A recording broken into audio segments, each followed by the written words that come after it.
plaisir est pour nous de vous retrouver pour ce nouveau journal de la rédaction en direct sur la télévision nationale congolaise. À toutes et à tous, bonjour. Au sommaire de cette édition, ouverture hier dimanche dans la capitale par le président de la République du séminaire gouvernemental. Celui-ci est placé sous le thème « Sceller le pacte d'engagement citoyen pour la cohésion et la solidarité gouvernementale ». Les membres du gouvernement ont été exhortés à travailler avec dévouement et sans relâche. On en parle dès le début de ces journaux.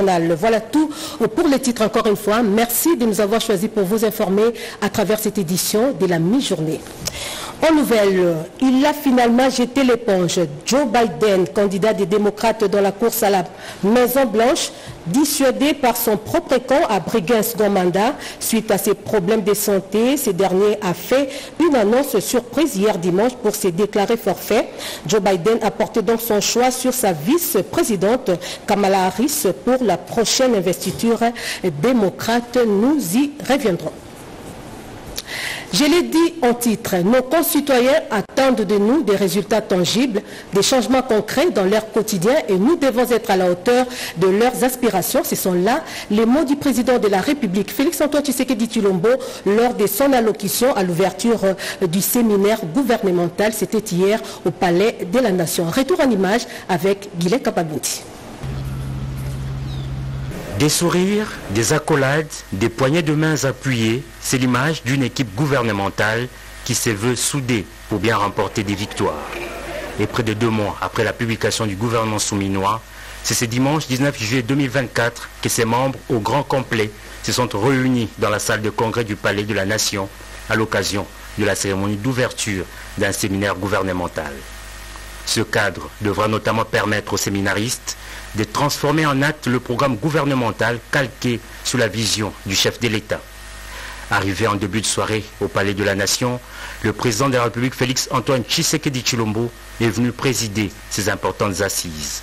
Son discours d'orientation a décortiqué le thème de ces séminaires de 3 jours, à savoir « Sceller le pacte d'engagement citoyen pour la cohésion et la solidarité gouvernementale ». Dès l'entame, le chef de l'État exprimait son attachement pour ces assises. Le peuple congolais nous a honorés en nous accordant une fois de plus sa confiance lors des dernières élections, offrant au passage une majorité parlementaire confortable à notre coalition. Cette confiance renouvelée n'est pas seulement un honneur, mais surtout un impératif de redevabilité pour nous tous. Elle nous oblige à une action déterminée et résolue.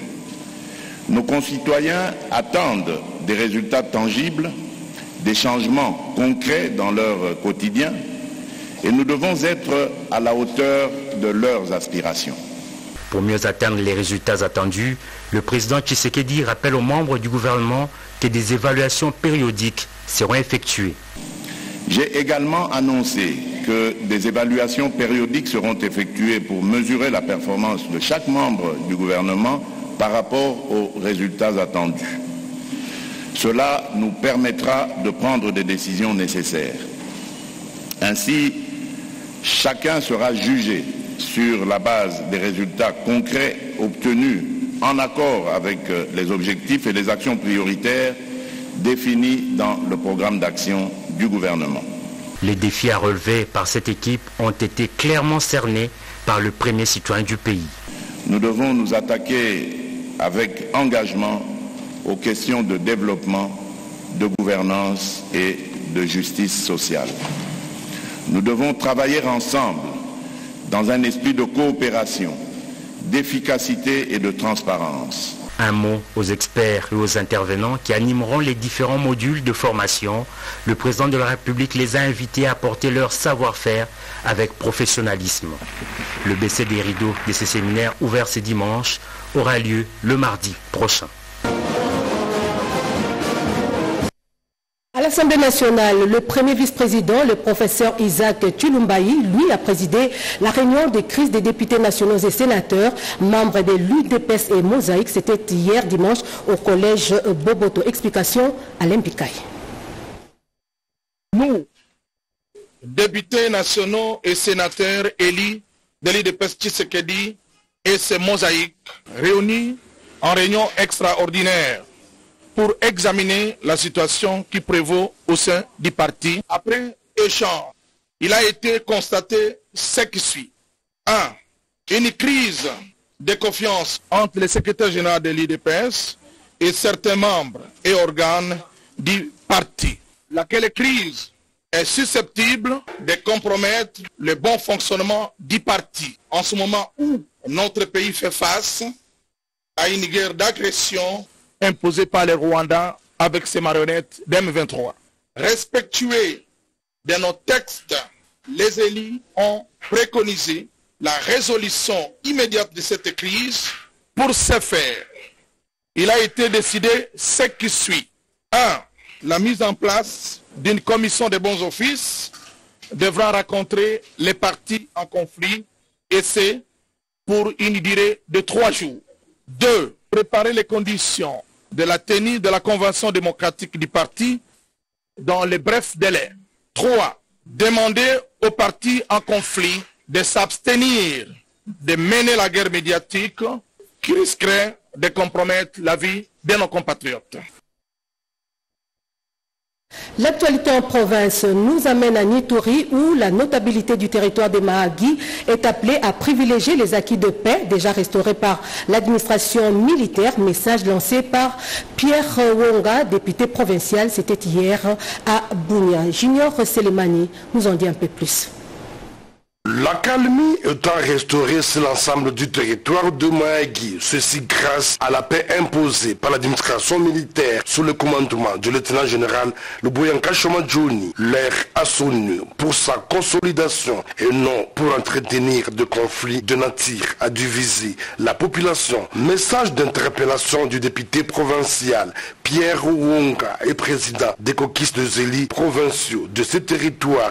Nous cherchons à privilégier la paix et rien que la paix pour notre population. Que les gens mal intentionnés puissent vraiment se retirer pour promouvoir cette paix.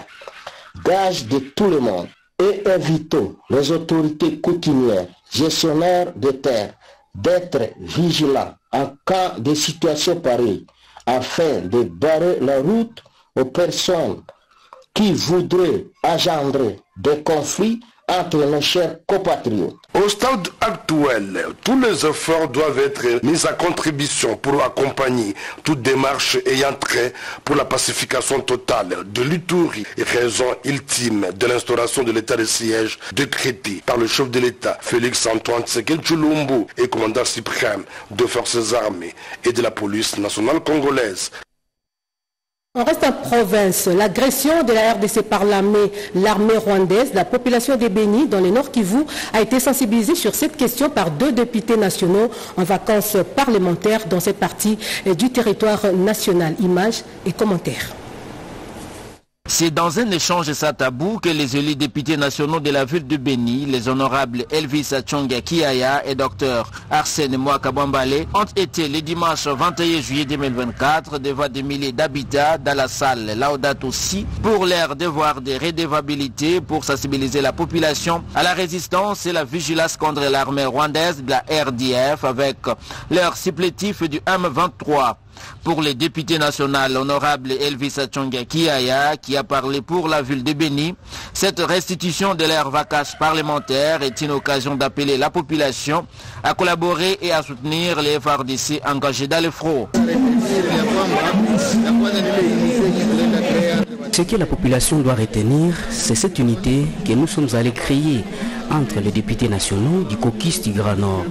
Et parmi les résultats menés, il y a cette gratuité à la participation aux examens d'État à faveur de nos enfants à difficulté.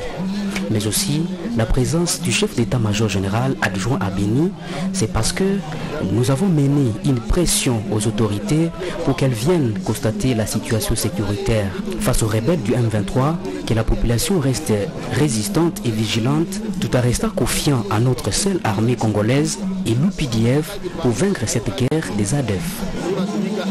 Retenez que les députés nationaux Elvis Achonga Kiaya et Dr Arsène Mwakabambale étaient accompagnés dans cette conférence par leurs collègues députés nationaux élus du territoire de Béni. Et pendant ces temps, au Sud Kivu, la route principale du quartier résidentiel de Muumba vient de revêtir sa plus belle robe au terme des travaux de réhabilitation initiés par le chef de l'État. C'est un reportage signé Pascal Mouini.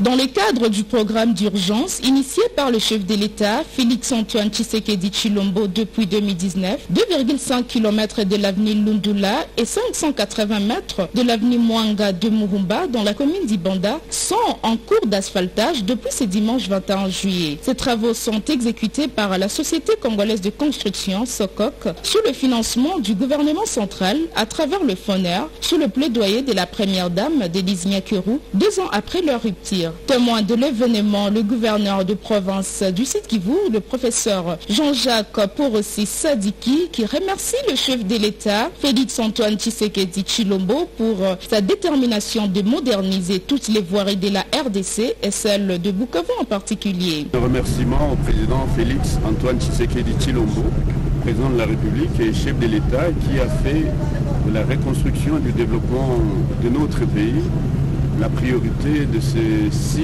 projets de société. Avec ces travaux, désormais, le quartier résidentiel de Muumba est revêtu de sa nouvelle robe d'antan. C'est 3 km au total, sur une largeur de 7 mètres, avec l'épaisseur de 5 cm des enrobés. D'autres tronçons sont en cours d'exécution dans ce même programme. C'était en présence du ministre provincial des cités PR, Georges Kibonge, du maire de la ville de Bukavu, Jean Karumba Chikuta, et du bourgmestre à l'intérim de la commune d'Ibanda. Bientôt, un nouveau bâtiment pour les agents et cadres de l'inspection principale provinciale EPST Kasaï 2. Nous sommes à Moueka. L'administrateur adjoint du territoire vient de lancer les travaux de construction de cet ouvrage. Franquin et Claire Kalombo pour plus de détails. Longtemps locataire, et c'est depuis sa création, l'inspection principale provinciale EPST Kasaï 2, dont le siège se trouve à Moueka, va désormais habiter dans ses propres installations dans les jours à venir. La cérémonie de la pose de la première pierre pour la construction de son propre bâtiment vient de se passer ces jours, présidé par John Lembe, administrateur du territoire adjoint, en présence du directeur provincial EPST Kasaï 2, Jean-Abraham Babisha, de l'IPP Kasaï 2, Jean Makasinga Agimondo, ainsi que de plusieurs invités. Dans cette province éducationnelle, nous n'avons pas droit à l'erreur. Nous allons poser des actes, nous allons laisser des traces. Notre présence doit être une bénédiction pour la province éducationnelle du Kasaï 2. Les travaux de la construction de cet immeuble de l'enseignement nécessitent l'accompagnement de tous. L'inspection principale provinciale dispose 8000 briques et ces briques toujours consenties sur les efforts, sur les moyens locaux pour le démarrage des travaux et demande à cet effet une assistance tant financière que matérielle à toute personne de bonne foi. Toute estimation faite d'ici la rentrée scolaire prochaine, les agents et cadres de l'EPST Kasaï 2 vont travailler dans leur propre bâtiment. Et dans le Congo central, le gouverneur de province, lui, était devant les élus provinciaux pour argumenter et présenter son plan d'action, un modèle de développement qui, selon Grace Bilolo, prend en compte le développement à la base. Images et commentaires. Bien dans sa casquette de gouverneur de province, vêtu en couleur officielle, le chef de l'exécutif provincial est apparu à 12h05 dans l'enceinte de la Maison du Peuple, avant d'accéder 10 minutes après dans la salle de plénière convoquée.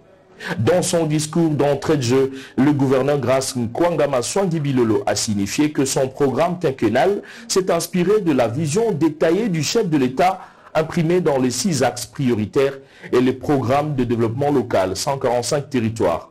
Le programme structuré en 5 piliers avec 27 stratégies sectorielles et 205 actions à mener sur terrain pour une amélioration des conditions de vie des populations et un développement durable de la province. Notre programme quinquennal de développement de la province du Congo central s'inspire d'abord de la vision détaillée de son Excellence, Monsieur le Président de la République, chef de l'État, Félix-Antoine Tshisekedi Tshilombo. Contenu dans les 6 axes prioritaires de son nouveau quinquennal Ensuite, du programme de développement local de 145 territoires, PNL 145T, et enfin du plan de développement provincial PDB 2023-2027, outil essentiel de la planification. Et a proposé la création d'un conseil consultatif provincial pour l'unité et la paix, CCUP. Les élus provinciaux ont, dans la majorité, après la séance de questions adressées au chef de l'exécutif provincial, applaudi ce programme jugé très ambitieux et ont suggéré son application totale pour un développement intégral de la province de Simon Kimbangu. Débutée à 12h37, la séance plénière a pris fin vers 18h, passé de 45 minutes. Autre chose, la population du quartier Mikonga dans la commune de Lancélé a un nouveau centre de santé. C'est en fait l'œuvre de l'ASBEL Lyonga Balema, une satisfaction pour la population de cette partie de la capitale. Rodépanda, Patrick Bapuila, Bijou et Kamba, reportage. La population du quartier Mikonga dans la commune de Lancélé a un problème sérieux pour la prise en charge en soins médicaux. Soucieux du bien-être de ses compatriotes, Joseph Lyonga Balema, notable de cette municipalité, a construit à travers l'ASBEL, qui porte son nom, un centre de santé, le Bon Berger. L'ouverture des services aux habitants bénéficiaires est intervenue ce samedi 20 juillet 2024. Le docteur Alfred Kitale a présidé la cérémonie en présence de Madame Niclette Ekouchou et le couple Riba, mais aussi de l'ensemble de la population du coin, témoin de l'événement. Pour le président de cette structure, ce centre médical n'est qu'un début de solution. Il faudra encore mieux que ça. D'où ces cris d'alarme lancés aux autorités et aux personnes de bonne volonté de lui emboîter le pas. Le plaisir d'accompagner justement les chefs de l'État qui a toujours prôné sur sa vision de prise en charge de santé universelle. Et la société Lyonga a fait quelque chose de bon, a boité les pas pour accompagner justement les chefs de l'État. La population est démunie et on cherche comment aider cette population. Par ses gestes philanthropiques et sociaux, l'initiateur de ce projet, Joseph Lyonga, a apporté son appui à la vision du chef de l'État, Félix-Antoine Tshisekedi Tshilombo, sur la couverture, santé universelle et la gratuité de la maternité. Dans un autre registre, la société Lucas International, une firme turque, compte accompagner le gouvernement congolais dans l'accroissement de la production agricole. Une première rencontre a eu lieu avec le ministre d'État en charge de l'agriculture, sécurité alimentaire, Grégoire Muchal-Moutom. Marie Calon nous en dit un peu plus. Dans l'optique d'une transformation agricole locale pour la création des emplois et des richesses dans la vision du chef de l'État, Félix-Antoine Tshisekedi Tshilombo, celle de la revanche du sol sur le sous-sol, le ministre d'État à l'agriculture et sécurité alimentaire, ingénieur Grégoire Muchal-Moutom, a eu une séance de travail avec l'entreprise Lucas, une entreprise agricole qui veut apporter son soutien dans tout ce qui concerne les équipements et matériels de transformation. Lucas Hollande, qui est une multinationale turque, nous étions venus pour s'imprégner de sa vision, pour pouvoir l'accompagner tout au long de son mandat par rapport à sa vision de prendre la revanche du sol sur le sous-sol. Nous allons l'accompagner avec nos matériels, avec notre technologie et notre savoir-faire. Et face à la problématique de stockage des produits agricoles, l'entreprise Lucas propose une alternative. On apporte un soutien technologique, une technologie avancée. Nous apportons les silos de stockage qui ont une visibilité immédiate pour l'excellence. Nous apportons la sémence qui est, disons, de l'or pour les agriculteurs, parce que sans sémence, il n'y a pas la vie. La sémence, c'est la vie, c'est elle qui apporte la nourriture. Et nous apportons plusieurs autres équipements agricoles. Cette collaboration entre le ministère de l'Agriculture et l'entreprise Lucas va conduire certainement à la signature d'un partenariat pour booster la production agricole et créer des emplois. La ville-province Kinshasa fait face à une urbanisation sauvage. Les constructions anarchiques ont envahi le long du fleuve, plus précisément au niveau de la baie d'Ngalema. 2 membres du gouvernement ont inspecté différents sites à problème. On fait le point avec Nanou Mbakwati. Des constructions anarchiques le long de rivières, conséquence de cours d'eau rétrécis, causant ainsi des inondations. Ce sont les tristes réalités constatées par la ministre d'État des Affaires foncières, Acacia Bandoubo Lambongo, et le ministre de l'Urbanisme et de l'Habitat, Crispin Badou-Pandou, lors de leur descente dans les sites inspectés à la concession Utex Africa, cité au Bouira. À la baie d'Engaliem, les canalisations d'eau de la régie des eaux sont envahies par des constructions anarchiques hors normes. Ce constat a été fait en présence du ministre des Ressources hydrauliques, Teddy Luamba, avec le DG de la Régie des eaux et du directeur de cabinet du gouverneur de la ville de Kinshasa et de la délégation des conservateurs de titres immobiliers. Dans le cadre déjà de nos attributions respectives, qui est celui de l'assainissement de la politique foncière, en ce qui concerne les zones non édificantes, en ce qui concerne également des zones non urbanisées ou mal urbanisées. Et donc sur base de cela, nous avons voulu palper du doigt la réalité du terrain. Bon, nous avons fait un constat. Comme vous avez vu, c'est une visite d'inspection. De manière générale, il y a flagrance que les normes urbanistiques ne sont pas respectées dans la plupart des cas. Pour les sites en face de la morgue de l'hôpital de Kintambo, un véritable problème où les constructions anarchiques ont réduit l'espace du lit des eaux, ça donnera comme conséquence des inondations. Dans les sites cercles hippiques de Kinshasa, un immeuble sort de terre sans le respect des normes urbanistiques sur le champ.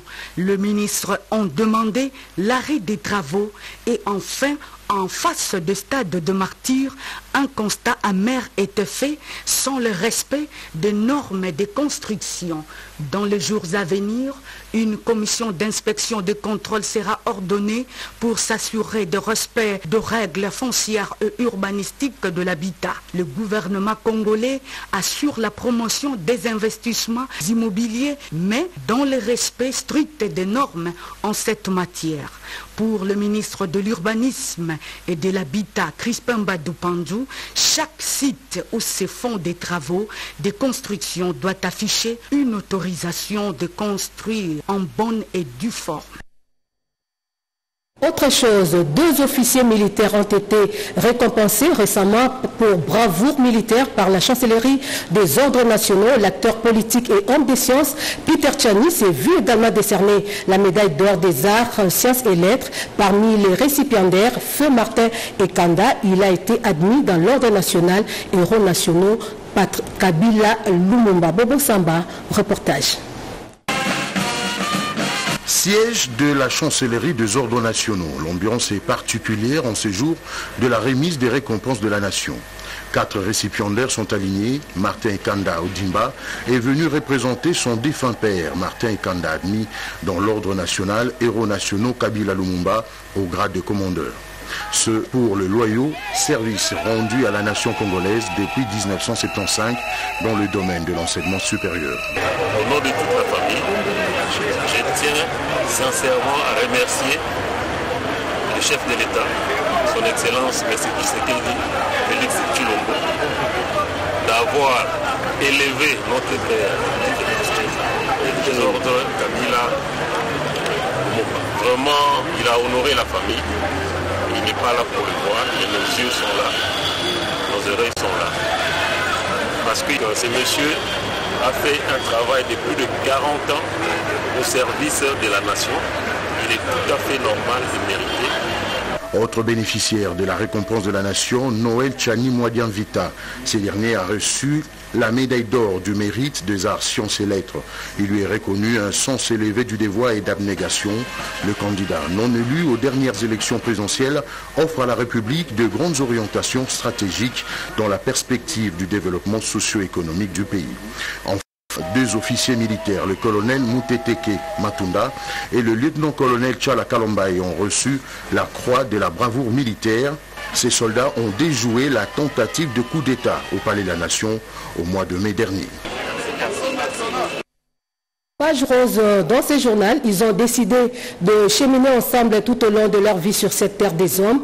Londa Georges Pidous et Evelyne Nzeba se sont promis amour devant Dieu et les hommes. Georges Londa Pidous est le président national de la délégation syndicale de la RTNC. Revivons la cérémonie de mariage avec Jacques Kabouaba. Ils sont devenus une seule chair depuis le dimanche 21 juillet dernier. Londa Georges Pidous, président national de la délégation syndicale de la RTNC, et Nzeba Mbaya Evelyne se sont unis devant Dieu et les hommes à la grande satisfaction des parents, des parrains et de plusieurs invités venus honorer ces sacrements avec les nouveaux locataires du Jardin d'Éden. Un événement qui aura connu deux moments forts. À la paroisse Saint-Paul-Miki, l'officiant du jour a, dans son homélie, prodigué des sages conseils aux nouveaux mariés. Ces conseils se résument à l'amour mutuel, au sens des pardons pour bien jouer du fruit du mariage. Il a saisi cette opportunité pour rappeler aux fidèles que l'homme quittera sa famille pour s'attacher à sa femme et les deux deviendront une seule chair. Ce rappel a ouvert la voie à l'échange des alliances entre mariés qui ont choisi les modes de mariage monogamiques. Qui commence bien, finit bien. L'événement s'est clôturé par une grande réjouissance à la salle des fêtes Africana Palace à Lingwala. Ce moment de joie et de fête a offert une opportunité aux amis et connaissances ainsi que les collègues des services de la RTNC, en premier lieu les syndicats dynamiques ouvriers du Congo DOC, pour la remise des cadeaux vibrant sous les pas de la rumba congolaise. Le mariage est facile. Il suffit d'avoir un cœur, il suffit d'avoir une âme et ça sert bien. L'infatigable président national de la délégation syndicale de la RTNC, Londa Georges Pidous, l'a compris et a renoncé au célibat. Et comme si c'est le cas de se poser la question, à qui les prochains tours?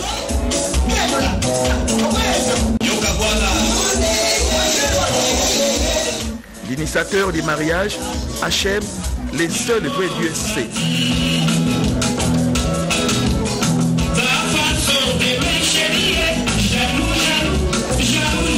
Le panier sur deux.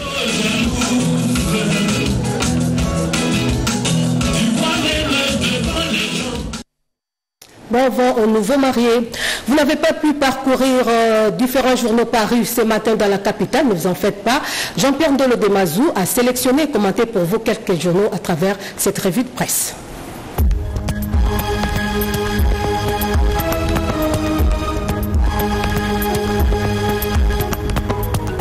Bonjour mesdames, messieurs et bienvenue à cette revue de presse. Agression rwandaise, prolongation de 15 jours de la trêve humanitaire dans l'Est de la RDC, titre politico.cd.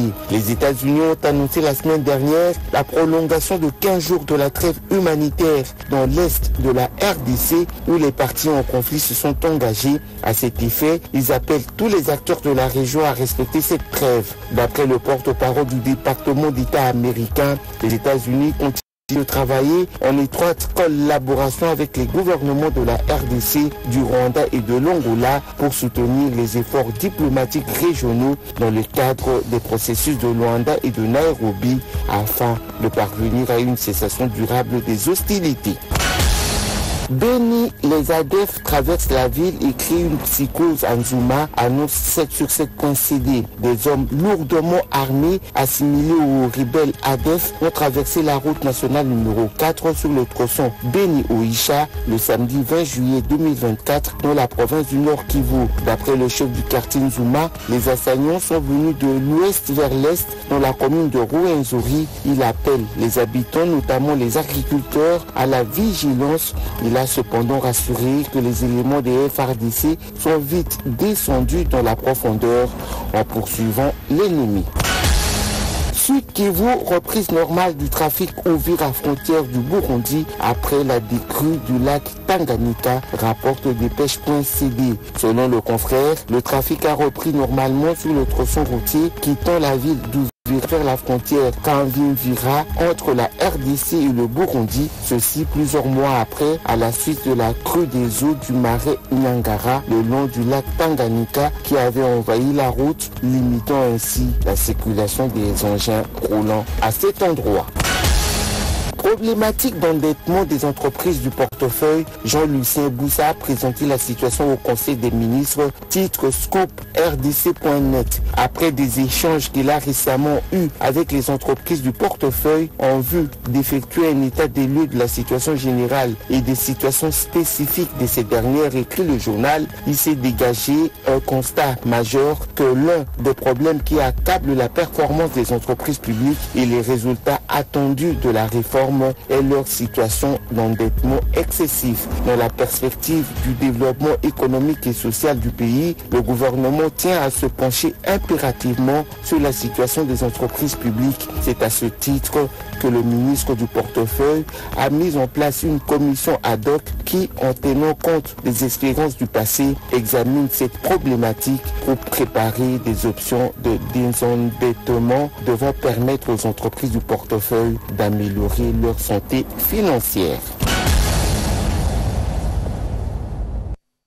Nous avons dit tantôt dans les reportages comme quoi l'acteur politique et homme des sciences qui s'est vu également décerner la médaille d'or des arts, sciences et lettres était Peter Tchani. Non, c'est plutôt Noël Tchani, Noël Tchani et non Peter Tchani. Voilà, ainsi se referme cette édition des 13h30 sur la RTNC. Nous disons merci aux différentes équipes de la régie qui nous ont accompagnés tout au long de sa livraison. Merci à vous de la confiance et fidélité. L'information revient à 19h et ce sera avec Yvette Makontima à la présentation. Je vous souhaite de passer une très belle journée en compagnie de nos programmes et surtout prenez soin de vous car chaque jour est une vie.